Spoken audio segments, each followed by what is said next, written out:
Hora 21 minutos 58 de aquel 3 de junio de 2018. Así lo indicaba con precisión milimétrica la consola de sonido en la que reposaban los cafés de los dos funcionarios de la Dirección de Investigación Criminal DIJÍN, adscritos a la Fiscalía General de la Nación.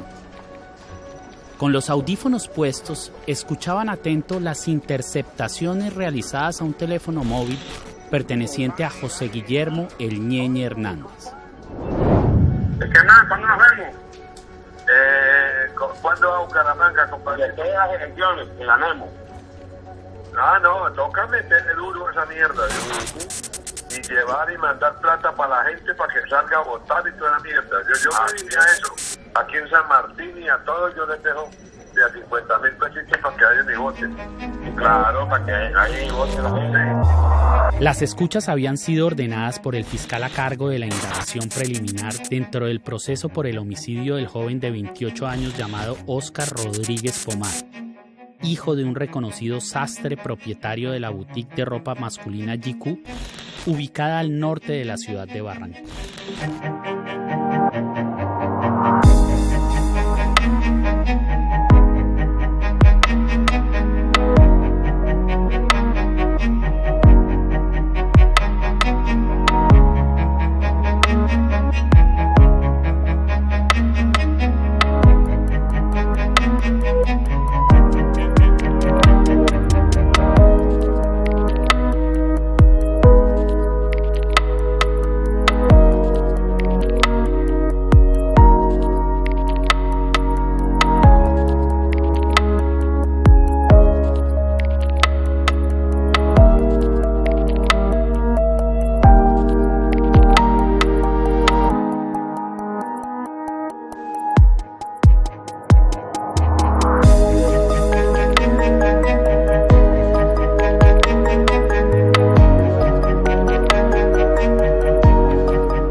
A esta historia llegan los funcionarios de la DIJÍN después de que el fiscal asignado escucha las declaraciones de Carlos Rodríguez Gómez, el mencionado sastre, padre del joven asesinado durante aquel agosto fatídico de 2011 mientras conducía el carro de su padre.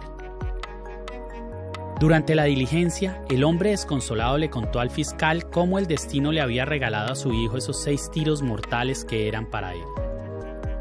Carlos Rodríguez no solo estaba en el negocio de la moda, era un lavador de la mafia y un prestamista de grandes sumas de dinero, quien para el día de la muerte de su hijo se encontraba retomando las riendas de su negocio después de haber estado preso en los Estados Unidos.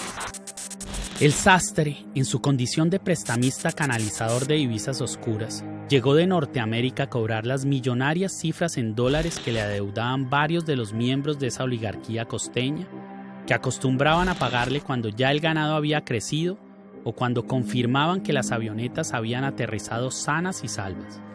El Ñeñe le debía al sastre aproximadamente en pesos lo que para la época era $1 millón.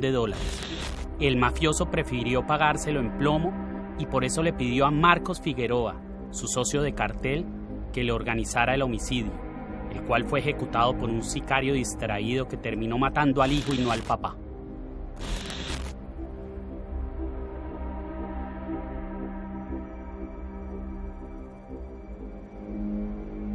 Miguel Ángel, te tengo que preguntar obligadamente, ¿qué es la ñeñepolítica?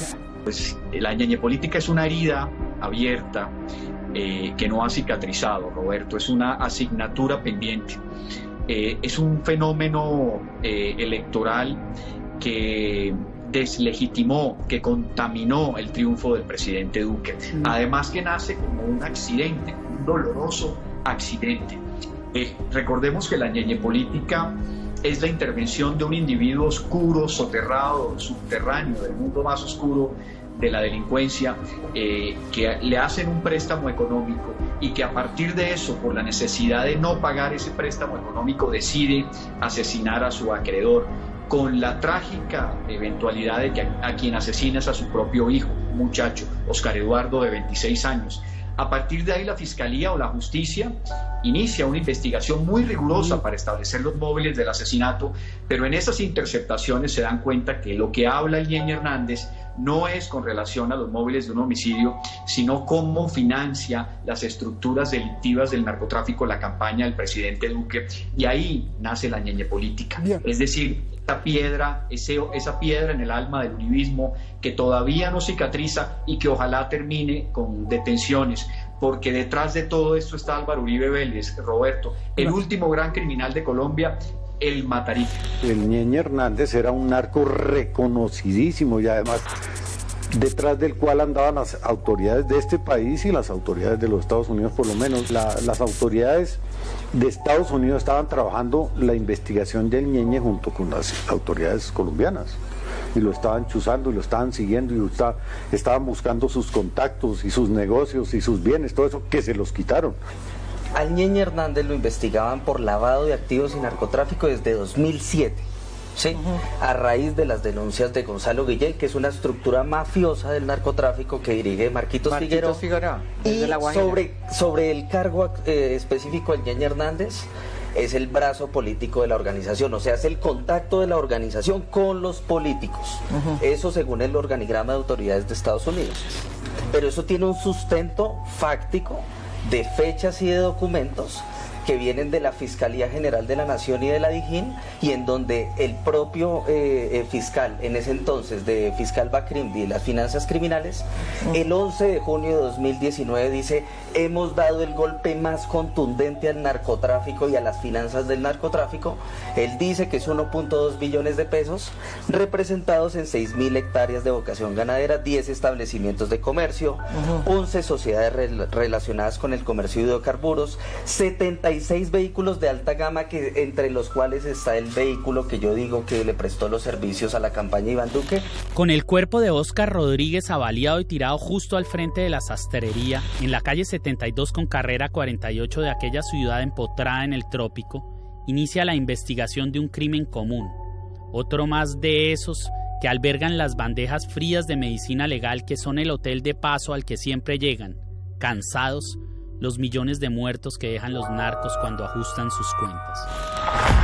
Los investigadores habían llegado a cumplir la orden de interceptación de algunas líneas telefónicas dentro del marco de otra investigación ordinaria, sin ningún tipo de relevancia pública.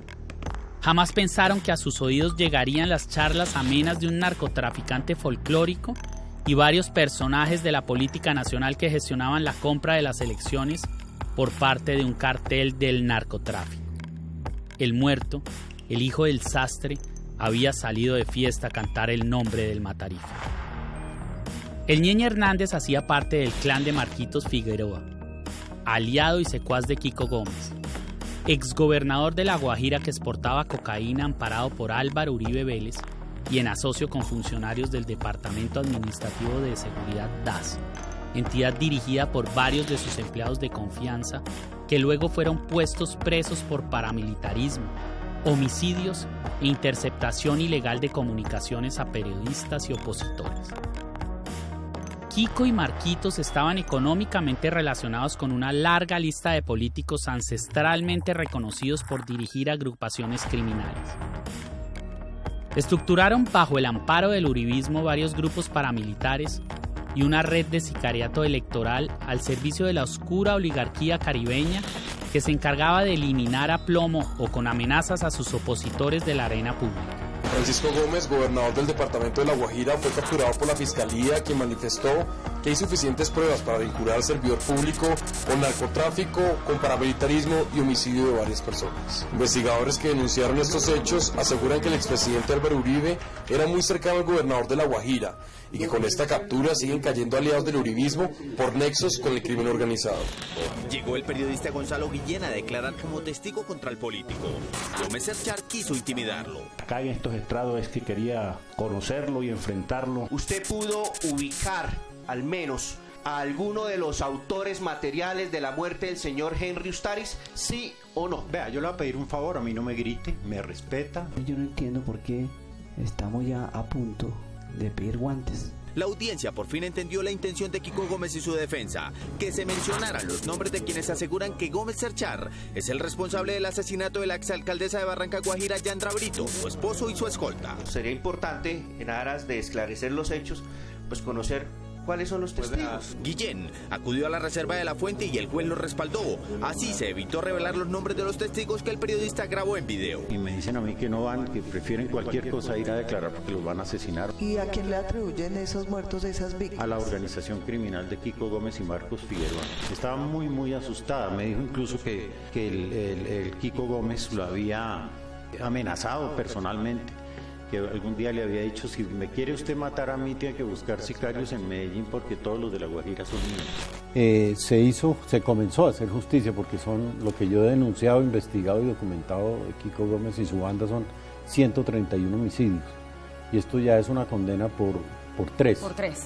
¿No? Y que es el caso de Yandra Brito y Henry Ustaris, que es muy triste porque él los asesinó a ellos y ellos tenían 2 niños huérfanos que habían adoptado y los niños volvieron a quedar huérfanos por segunda vez. La Guajira se convirtió y todavía está en poder de la mafia, es una región, casi que es un país del AMPA, y mataban gente y no prosperaba ninguna denuncia, todo lo archivaban, si aparecía un testigo lo asesinaban, lo desaparecían. De hecho, hoy el juez hizo notar eso al decir cuál era la sentencia. ¿Matando gente con qué móvil o con qué propósito o por qué causa? Para que no hablen, para que no denuncien. Los testigos del caso, muchos llegaron asustadísimos, cambiaron todas las versiones que tenían, eso lo hizo notar hoy el juez. Otros se desaparecieron, otros los asesinaron. Realmente los testigos que hubo ahí no fueron muchos. Yo fui uno de ellos, yo fui a prestar testimonio sobre mi investigación. Y sobre el Yandra Brito, a mí me llamó unos días antes de que la asesinaran a contarme que Kiko Gómez la iba a asesinar. Me siento muy satisfecho, por lo menos. Estoy muy contento de que haya comenzado a haber justicia y espero que se sepa. Él tiene 55 años, ya va a salir otra sentencia por el homicidio del concejal de Barranca, Luis López Peralta, y estoy convencido pues que va a salir condenado también y ahí le pondrán una pena de unos 40 años más. No puede pasar de 60, pero la justicia tiene que esclarecer todos los 131 homicidios y el país y la sociedad tienen que saber la verdad sobre esos 131 homicidios. Estando en la cárcel investigado y condenado por varios asesinatos, Kiko Gómez seguía dirigiendo los tinglados políticos y criminales de su región, al punto de que su esposa, Viviana Bachi García, no tenía reparo en organizar reuniones públicas con uno de sus más leales copartidarios, el hoy presidente Iván Duque. El clan de Marquitos Figueroa es una de las más crueles y despiadadas organizaciones narcoparamilitares del país. Opera desde hace décadas en La Guajira y el Cesar. Y el Ñeñe, nuestro protagonista, alto ejecutivo de la banda de Figueroa y Kiko Gómez, cumplía las funciones de relacionista público y financista. Siendo el autor intelectual de múltiples homicidios, reconocido lavador de activos y principal testaferro de la organización a quien la justicia le había intervenido varios bienes obtenidos con el producto de sus actividades delictivas, el Ñeñe continuaba a la luz de los cócteles, cenas y eventos sociales, realizando negocios multimillonarios con reconocidos miembros de la élite colombiana y sosteniendo intensas relaciones de compadrazgo con los principales actores de la política nacional. El Ñeñe se había convertido en el principal canalizador de la información entre la criminalidad y la élite de terratenientes, propietaria ancestral de las instituciones gubernamentales en los departamentos cercanos a la costa atlántica. Era amigo íntimo y socio de importantes personalidades que tenían en común su devoción incondicional por Álvaro Uribe.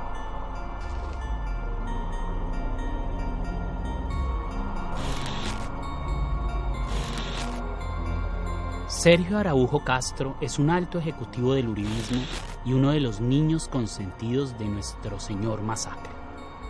Él es un patrocinador del ex senador uribista y parapolítico condenado Mauricio Pimienta. Ambos fueron fichas claves del cruento paramilitar Rodrigo Tobar, alias Jorge 40. A su vez, este comandante de las autodefensas recibía órdenes de ejecución de civiles directamente de Álvaro Uribe Vélez, las cuales eran ejecutadas por el entonces capitán del ejército Adolfo Enrique Guevara, alias 101, quien se convirtió en uno de los sicarios del hoy expresidente. Araujo Castro nació en Cuna Paraca. Es hijo y hermano de 2 condenados por ser auspiciadores de las autodefensas. El partido del expresidente Uribe le otorgó el aval a Sergio Araujo Castro para la alcaldía de Valledupar. El relacionista público de las autodefensas. Sergio Araujo, por medio del abogado Abelardo de la Espriella, anunció una querella contra el investigador Ariel Ávila, quien recaudó el dossier de información que relaciona al candidato y a miembros de su familia con alias Jorge 40. Sergio Araujo era el asesor de cabecera de Jorge 40. En la página 7, García asegura que el 8 de agosto de 2002, 24 horas después de haberse posesionado como presidente, Álvaro Uribe sostuvo una reunión con Sergio Araujo en Valledupar, donde participaron políticos del movimiento de la Provincia Unida de Jorge 40 para definir la llegada de Jorge Noguera a la dirección del DAS como supuesta fórmula de pago por el fraude electoral que realizaron las AUC en Magdalena para favorecer la elección de parapolíticos y del presidente. Cuando el presidente Uribe repartió la burocracia entre ellos, indirectamente la repartió entre las autodefensas. Tras el escándalo de la compra de votos para las elecciones presidenciales, no ha parado de ejercer la defensa de la memoria de su gran amigo el Ñeñe Hernández, con quien se abraza en las fotografías. Cuando consumes uribismo, esto es lo que te pasa. Francisco Santos es el vicepresidente reelecto de Álvaro Uribe, un tipo de gafitas y cachetirrosado al que le dicen Pachito, el mismo que se descubrió creador del bloque capital de las autodefensas y de varios escuadrones de la muerte en asocio con el procurador neonazi Alejandro Ordóñez y el comandante paramilitar en jefe Salvatore Mancuso. Pachito tuvo al Ñeñe de chaperón en varias correrías electorales y se sirvió de las relaciones del mafioso en la costa caribe. De acuerdo con múltiples declaraciones sobrantes en varios expedientes, Francisco Santos tuvo múltiples reuniones con Jorge 40 y Mancuso. El vicepresidente Pachito Santos siempre fue muy generoso en los elogios a la labor de los comandantes paramilitares y no dejó de ponerse siempre a disposición de la organización genocida de extrema derecha Autodefensas Unidas de Colombia, conocidas como las AUC. La base nuestra está establecida dentro de Valledupar, en el barrio Novalito, en una casa de los G. Allí llegó el doctor Santos. Cuando llegó, yo lo saludé.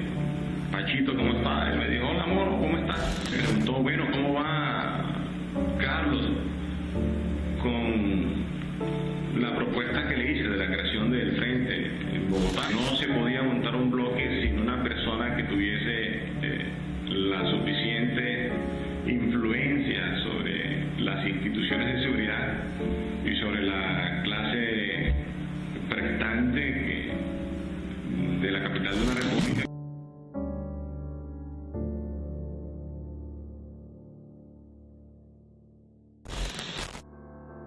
Y a mí donde yo voy, hueputa, el fiscal de la nación, el que sea, me rinde pleitesía. ¿Ya me entiendes? Porque yo llego del fiscal y llego por el grande. Ya, Vargallera, llego el presidente Hugo Uribe, y el presidente es mi hermano. Sí, pero te conoce, pero te conoce. No es que te conoce. Mi hermano. Y te voy a decir una cosa, para que tú sepas. Ariana me está manejando toda la parte financiera, bancaria. Pero tú estás mandando carne con ella para Rusia y eso. Estamos en esa vuelta. Esa parranda con los chuletas está buena y hay sorpresas y de cosas. ¿Y eso dónde va a ser? ¿Dónde lo vas a hacer? Centro de Convenciones, es la primera parranda que hay acá. Tu compadre Iván Duque va para la casa de tu prima Nani Castro, supiste, ¿no? Sí, pero le alquilaron la casa Botero, eso es Fernando. No se la alquilaron, se la prestaron. No, señora, Adriana cobró. Tengo una cantidad de cosas, José, la cabeza enorme, porque yo programé la cita de Iván y yo estoy organizando todo, pero esto es milimétrico. Iván llega ¿cuándo? Sábado. El sábado ¿a qué hora? ¿En el vuelo de la mañana? 9:30. Ah, bueno, en la mañana. Y de ahí nos vamos para la sede, y de ahí nos vamos para el 1 de mayo. Y después para allá, donde Adriana Castro, donde Botero. En la página de la Federación de Ganaderos Fedegan están publicadas aún, sin atisbo de vergüenza, las palabras de condolencias del presidente de la fundación, José Félix Laforí, expresadas cuando se supo del asesinato del Ñeñe. El país pierde a un gran señor. Para su familia, que es la mía, solidaridad y condolencias. Así le mostraba este oscuro líder gremial al país la muerte del temible narco y asesino, a quien jamás ha negado como su amigo entrañable. Laforí también ha hecho parte de las directivas de aquella cueva de maleantes de Ferragamo y Rolex que ha albergado a los más selectos narcos estafadores, políticos, corruptos y sobre todo a los más brutales y sanguinarios paramilitares del país. El búnker donde se resguarda la élite posmafiosa colombiana. El Club El Nogal.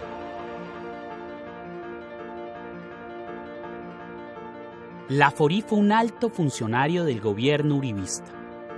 Es esposo de María Fernanda Cabal, la cómplice del señor Masacre en el Senado de la República.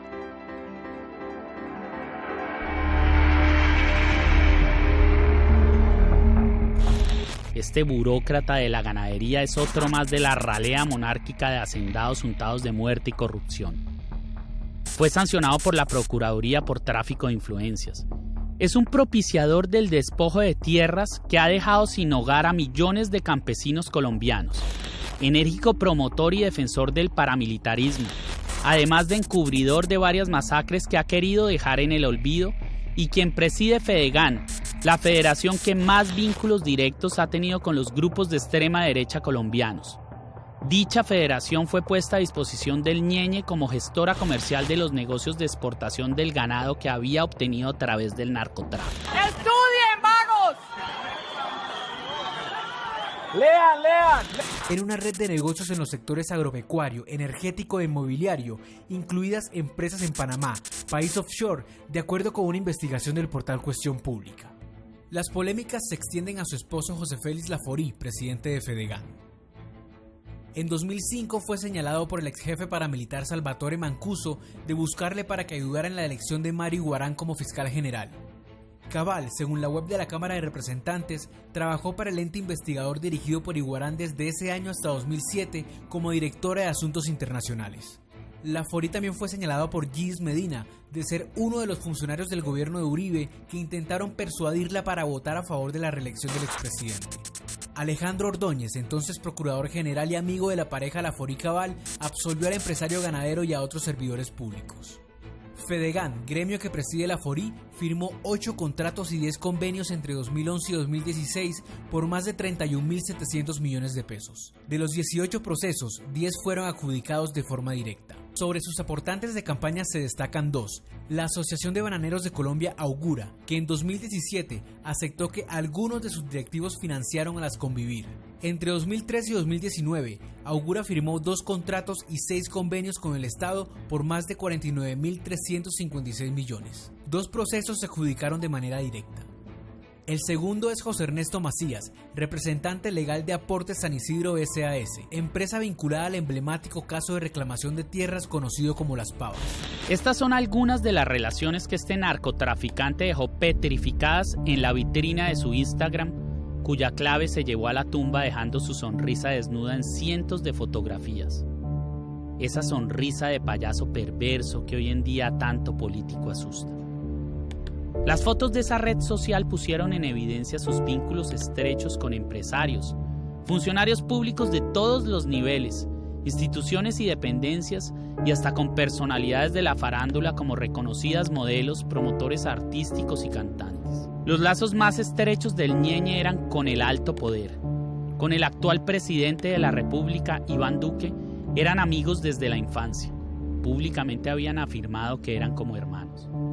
Con Álvaro Uribe, el Matarife, sostenía una entrañable amistad que lo llevó a darle el beso de Judas a la esposa, la modelo y exreina de belleza María Mónica Urbina, cuando le expresó públicamente sus más sentidas y sinceras condolencias tras el fallecimiento de ese buen muerto que tanto había querido. Pero las relaciones del Ñeñe iban más allá de la fauna narcoparapolítica, farandulera empresarial del país.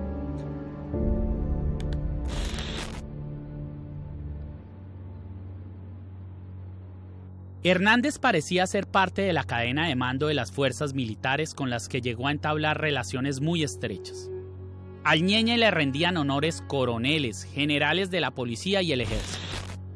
Era amigo íntimo y muy cercano al vínculo familiar de los generales Raúl Antonio Rodríguez y Adolfo Hernández, que estuvieron vinculados a los procesos que se abrieron por el asesinato de miles de jóvenes inocentes que el ejército vistió de camuflado para hacerlos pasar como guerrilleros. Hablamos del genocidio uribista de los falsos positivos, que fue otro de los grandes logros de la corporación criminal del señor Masacre durante su gobierno. Oiga, Miguel Jerez es el asesor de seguridad del presidente. ¿Sabía eso? No, él está en el empalme. Ah, bueno, compadre. Hay que buscar algo bueno por ahí con Miguel Jerez.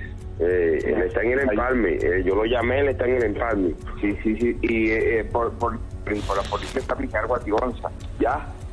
Y él cuando estuvo aquí en Valledupar iba a mi casa y todo eso. Él aquí tuvo como 2 meses, 3 meses y después lo sacaron. ¿Quién? ¿El presidente? Sí, Bahuiza estuvo aquí, de comandante.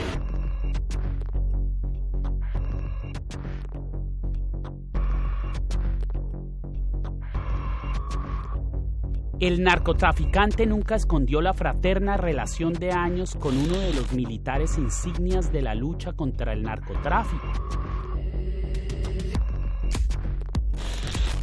El general Ricardo Restrepo, el mismo que apareció varias veces agarrando mulas de la mafia en El Dorado como protagonista del documental de National Geographic llamado Alerta Aeropuerto.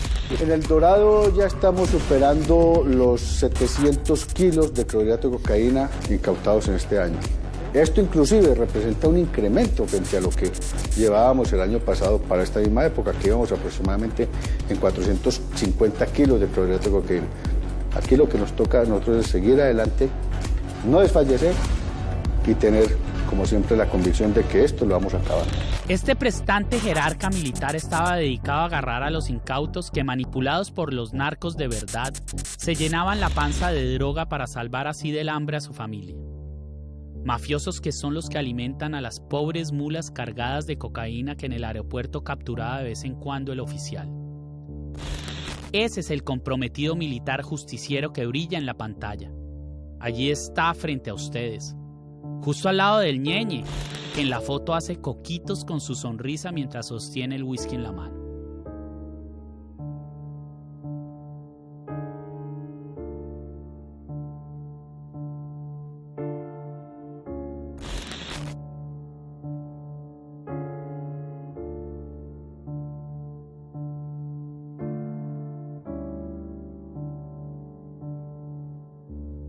El general Oscar Reinaldo Rey Linares fue promovido por Iván Duque a comandante de la 5ª División del Ejército. Entre los méritos que llevaron al presidente a ubicarlo en uno de los cargos más importantes de la milicia, fue el haber sido uno de los militares que puso a disposición del Ñeñe Hernández los aviones de la fuerza y haber estado involucrado en el asesinato de una niña de 13 años.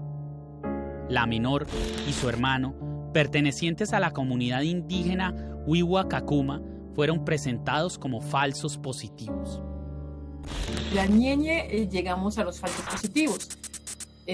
Los generales Raúl Antonio Rodríguez y Adolfo Hernández, que aparecieron en una foto con el Ñeñe Hernández, están ellos mismos vinculados a procesos que le abrieron para investigar casos de falsos positivos.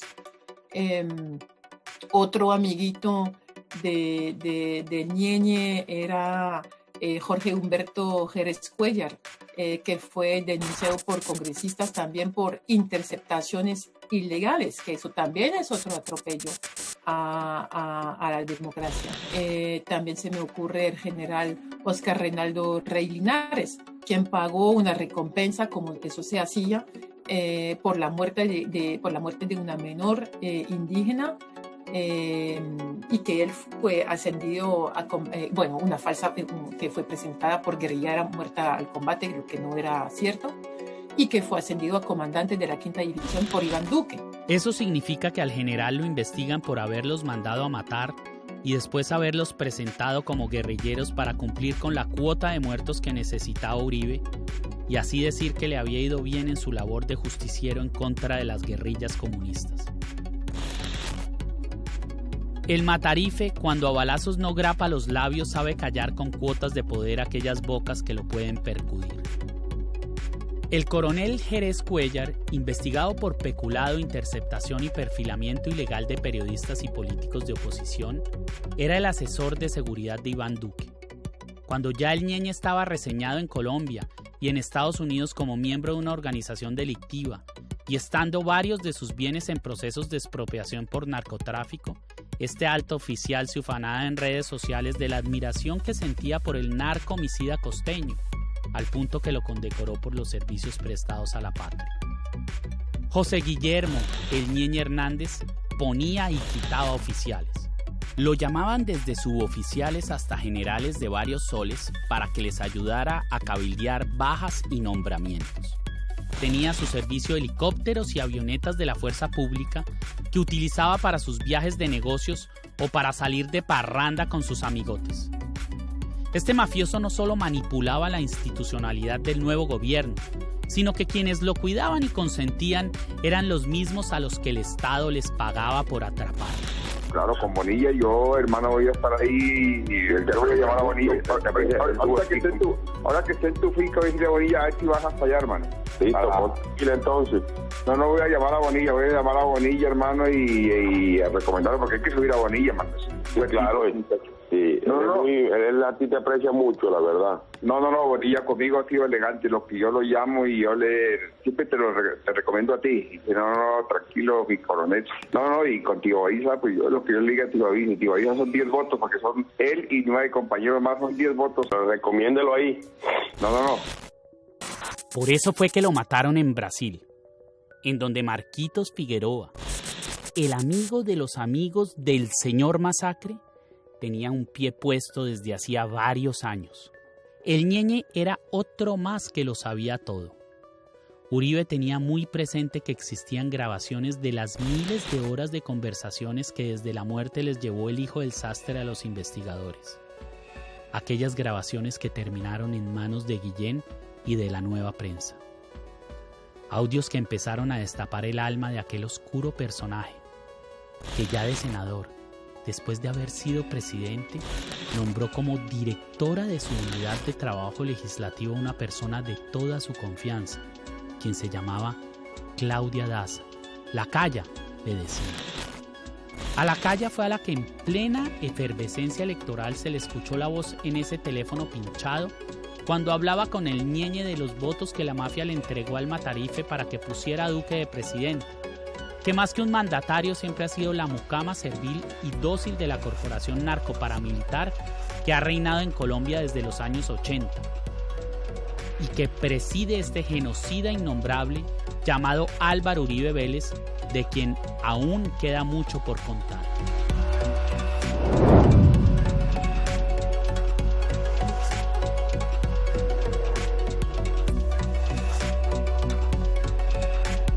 pero me queda el remordimiento, me queda el hondo pesar que durante mi ministerio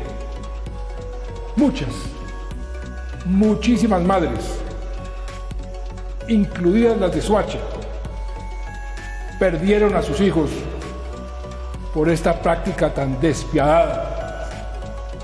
Unos jóvenes inocentes que hoy deberían estar vivos. Eso nunca ha debido pasar. Lo reconozco y les pido perdón a todas las madres y a todas sus familias víctimas de este horror desde lo más profundo de mi alma.